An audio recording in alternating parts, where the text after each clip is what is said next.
Good evening everyone. अगर आप physics के प्रीवियस ईयर क्वेश्चंस करना चाहते हैं हायर एजुकेशन के, then stay tune. So let's discuss previous year questions of classical mechanics. As you can see on your screen, we have given the Lagrangian. हमें Lagrangian दे रखा है और equation of motion find करनी है। सो Lagrangian equation of motion क्या होती है?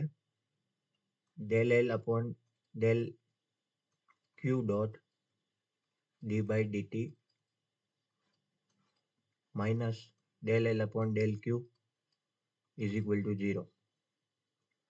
So d by dt of del L upon del x dot e की power gamma t half m x dot square minus v of x minus del upon x e की power gamma x। क्योंकि यहाँ पे ये सिर्फ x के dependent है, इसलिए मैं सिर्फ यहाँ x के डिपेंडेंट वाले टर्म ही लिख रहा हूँ जो लेग्रांजियन में दे रखी है, which is minus minus of V X, क्योंकि अदरवाइज उसका डिफरेंशिएशन 0 हो जाएगा। So D by D T of, अब डेल एक्स डॉट के रिस्पेक्ट में डेरिवेटिव करना है, तो इस वी एक्स वाली टर्म में कोई भी एक्स डॉट वाली टर्म नहीं है, तो इसका इसके रिस्पेक्ट में डिफरेंशिएशन 0 हो जाएगा, ई की पावर गामा टी, बट इसका आएगा half m two x dot, two से टू कैंसिल हो जाएगा। यहाँ पे भी हम पहले ही एक्स डॉट वाली टर्म इग्नोर कर चुके हैं, इसके लिए हम इसका डिफरेंशिएशन सीधे ही कर देंगे। ये माइनस साइन बाहर आएगा, and it will become plus E की पावर गामा टी। अब ये इसके रिस्पेक्ट में डिफरेंशिएट होगा तो ये हो जाएगा del v by del x, क्योंकि हमको v की एग्जैक्ट फॉर्म नहीं देगी, इज इक्वल टू 0, यहाँ पे भी इज इक्वल टू 0। देन अब इसका डिफरेंशिएशन टोटल डिफरेंशिएशन है, तो ये इन दोनों का डिफरेंशिएशन होगा, तो ई की पावर गामा टी का डिफरेंशिएशन करेंगे तो आ जाएगा गामा ई की power gamma T dot M x dot plus, अब एक्स डॉट का डिफरेंशिएशन करेंगे तो ये आ जाएगा एम ई की power gamma T X double dot plus E की power gamma T del we by del x is equal to 0।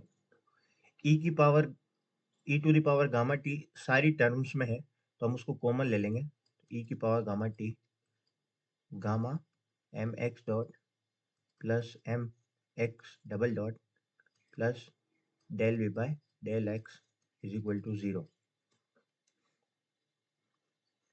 अगर आप ऑप्शन मैच करेंगे तो आपका फर्स्ट ऑप्शन मैच हो जाएगा, which is your correct answer. Let's move to the next question. This was pretty easy question.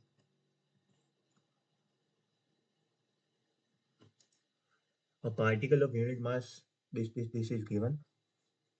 What we, अगर आप question ध्यान से पढ़ेंगे तो भी आप इसका आंसर दे पाएंगे, क्योंकि क्वेश्चन इटसेल्फ में कंजर्वेटिव फोर्स फील्ड दे रखा है। कंजर्वेटिव फोर्स फील्ड कौन सा हो सकता है?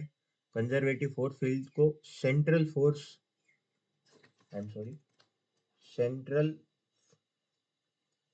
फोर्स होना नेसेसरी है। सेंट्रल फोर्स होने का मतलब क्या? सिर्फ आर डिपेंडेंट टर्म आएगी, डिपेंडेंट टर्म। तो आप अगर इन सारे ऑप्शंस को ध्यान से देखें तो ये सिर्फ एकमात्र ऑप्शन है जो आर स्क्वायर में कन्वर्ट हो रहा है, ना ये वाला होगा, ना ये वाला होगा, ना ये वाला होगा, कोई सा भी इनमें से आर स्क्वायर में कन्वर्ट नहीं होगा। और थीटा डिपेंडेंस होगी नहीं, क्योंकि सेंट्रल फोर्स है हमको दे रखा है। तो ये क्वेश्चन दिखने में काफी हार्ड था, बट अगर हम क्वेश्चन ध्यान से पढ़ेंगे तो बहुत आसानी से हो जाएगा। आप चाहे तो एक्स डबल डॉट को, x double dot is equal to y t, इसको दोनों तरफ डिफरेंशिएट करें तो वाई डॉट आ रहा है, वाई डॉट की वैल्यू अगर हम रखें तो माइनस एक्स टी आ रही है, तो x double dot plus x is equal to 0। अब यहाँ से आप v की सारी वैल्यूज ऑप्शन से चूज करके इस इक्वेशन ऑफ मोशन के साथ मैच भी कर सकते हैं, पर वो एक लंबा तरीका होगा और हम एग्जाम में लंबा तरीका नहीं लेना चाहेंगे। Let's move to our next question. The correct answer was 1।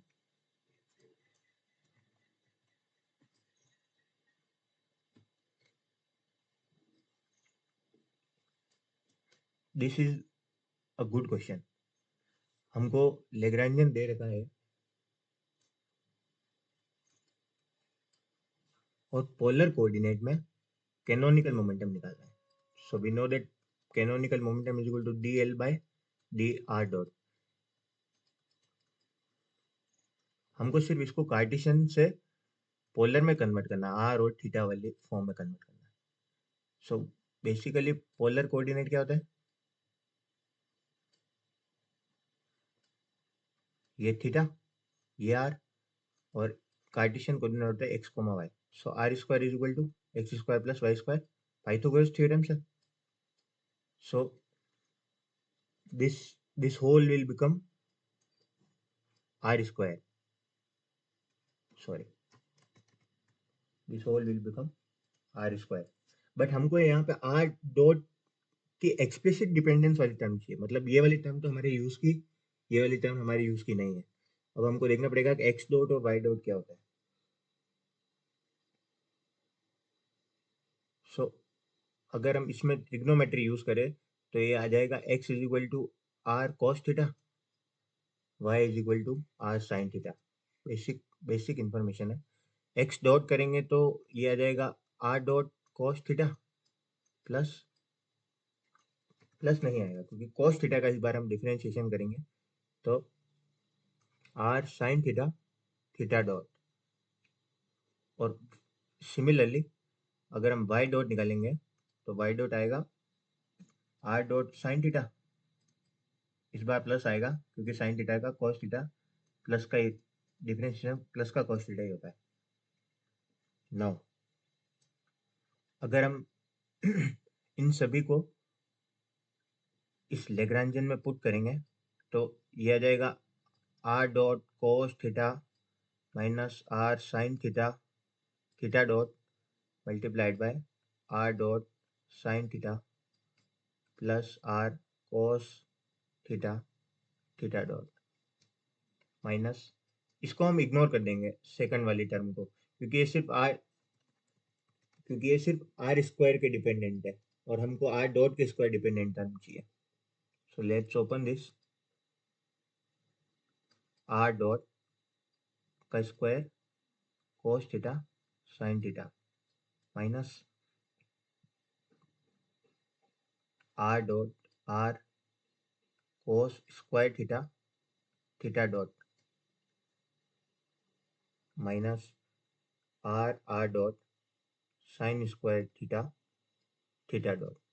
और लास्ट वाली टर्म सिर्फ थीटा डॉट पे डिपेंड करी तो हम उसको भी इग्नोर कर देंगे क्योंकि हमें सिर्फ r डॉट वाली टर्म चाहिए। ये सिर्फ अपनी स्पीड एक्यूरेसी बढ़ाने का तरीका है और टाइम कम से कम यूज करने का एग्जाम में।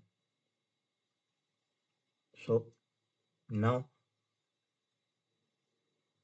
लेग्रांजियन बिकम्स, अब cos थीटा और sin थीटा को हम sin 2 थीटा की फॉर्म में भी लिख सकते हैं, sin 2 थीटा अपॉन 2।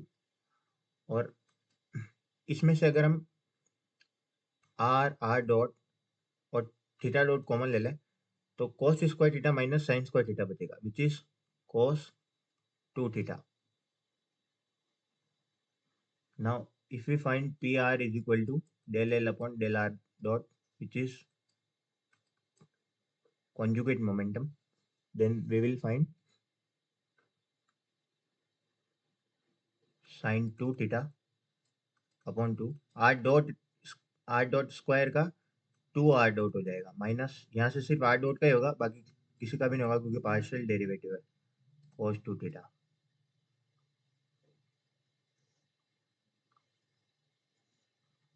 यहाँ पे मैंने एक मिस्टेक की है, आर डॉट आएगा, या दोनों में से माइनस कॉमन ले लेंगे तो बाहर आ, आ,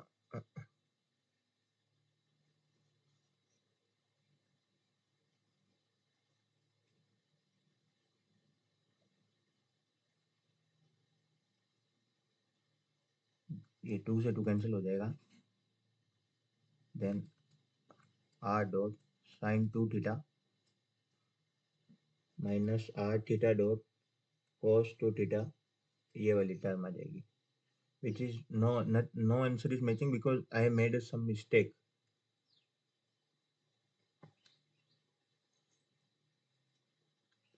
let's see r square,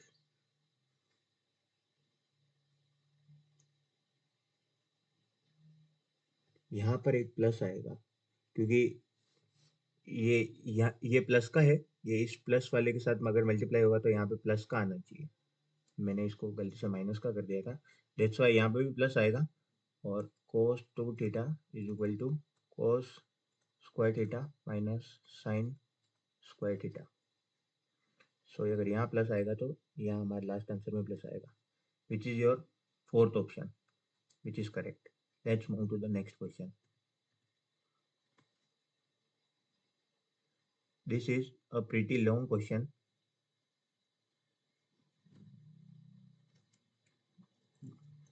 no no, this is quite easy. So हमको पता करना है कि ये किसकी किसका लेग्रांजियन है।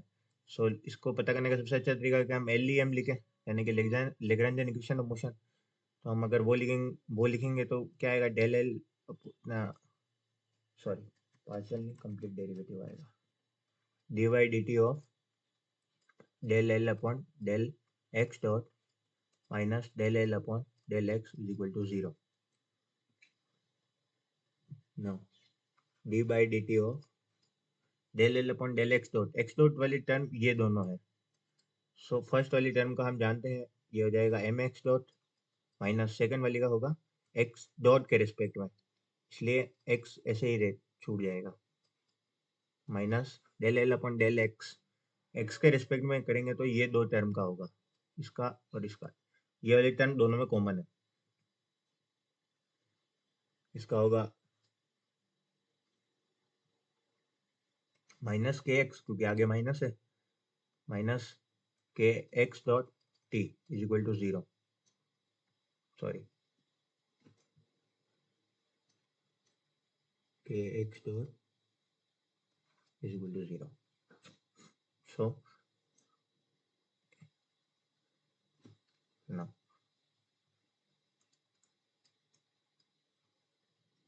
now कंप्लीट टाइम के रिस्पेक्ट में डेरिवेटिव हुआ तो M x double dot minus के x dot T plus X T के रिस्पेक्ट में वन हो जाएगा, दोनों में से कॉमन ले लेंगे माइनस, तो plus k x plus k x dot T is equal to zero.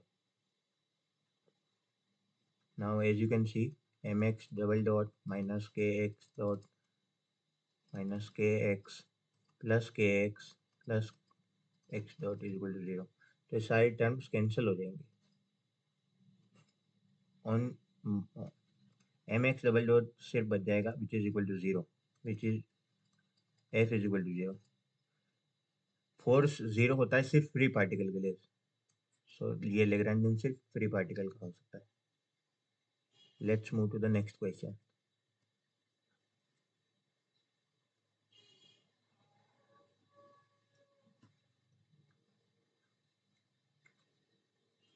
This is a pretty long question और ये आज का लास्ट क्वेश्चन भी है।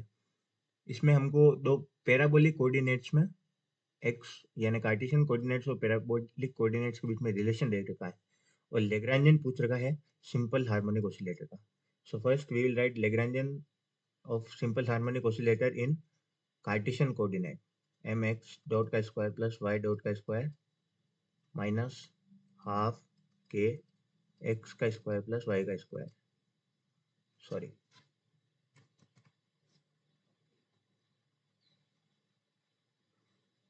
नाउ x डॉट की वैल्यू इक्वल टू, क्योंकि हमको लेग्रांजियन के लिए x डॉट की वैल्यू चाहिए इसलिए हम x डॉट की वैल्यू फाइंड कर रहे हैं, dot n plus n epsilon dot, sorry ये तो मैंने सेम ही लिख दिया, epsilon n dot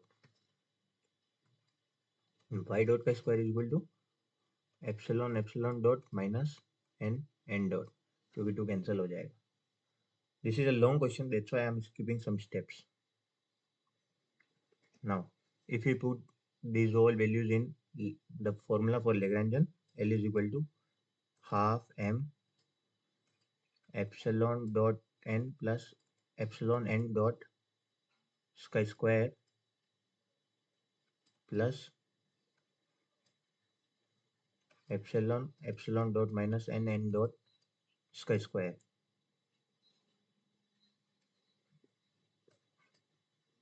minus half M omega square, ये हम जानते हैं के की वैल्यू होती है, एप्सिलॉन एन का स्क्वायर प्लस 1/4 एप्सिलॉन का स्क्वायर माइनस एन का square. Then Lagrangian becomes half m. Let's open this. Epsilon dot n का square plus epsilon n dot का square plus 2 epsilon dot n dot. Same ही formula इसका भी आएगा, but सिर्फ minus यहाँ 2 epsilon dot n dot के आगे माइनस आ जाएगा. सो epsilon dot का स्क्वायर प्लस n dot का स्क्वायर, यहाँ माइनस आ जाएगा 2 epsilon dot n dot. सो ये इसके साथ कैंसिल हो जाएगा और बाकी सारे add. Minus for potential energy half M omega square epsilon square N square plus 1/4 epsilon to the power 4 minus plus N की power 4 minus 2 epsilon square N square.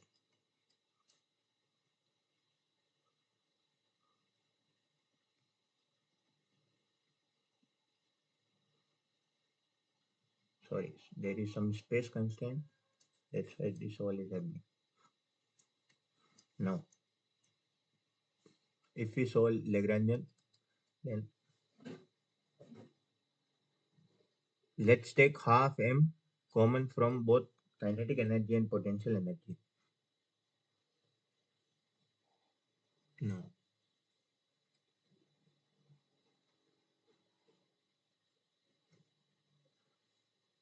Epsilon dot का square N square plus epsilon square, ये मैंने first वाली इसकी value और इसकी value में से एप्सिलॉन डॉट स्क्वायर निकाल लिया कॉमन, तो ये वाली टर्म आ जाएगी. सिमिलरली एन डॉट का स्क्वायर अगर हम सेकंड वाली टर्म में से कॉमन निकाल लें तो भी same n square plus epsilon square वाली टर्म आ जाएगी.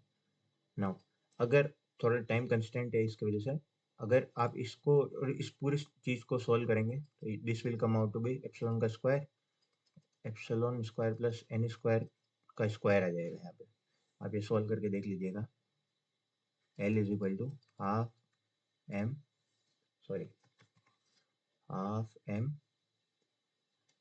n square plus epsilon square epsilon dot का स्क्वायर प्लस n dot का स्क्वायर माइनस हाफ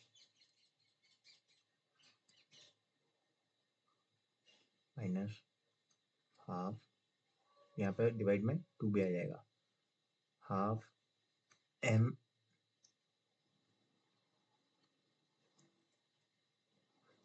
हम कॉमन ले लेते हैं. हाफ ओमेगा की पावर ओमेगा का square epsilon square plus n square.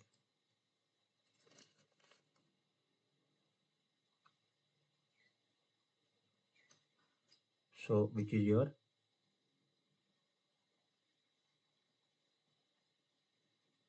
second option. Thank you.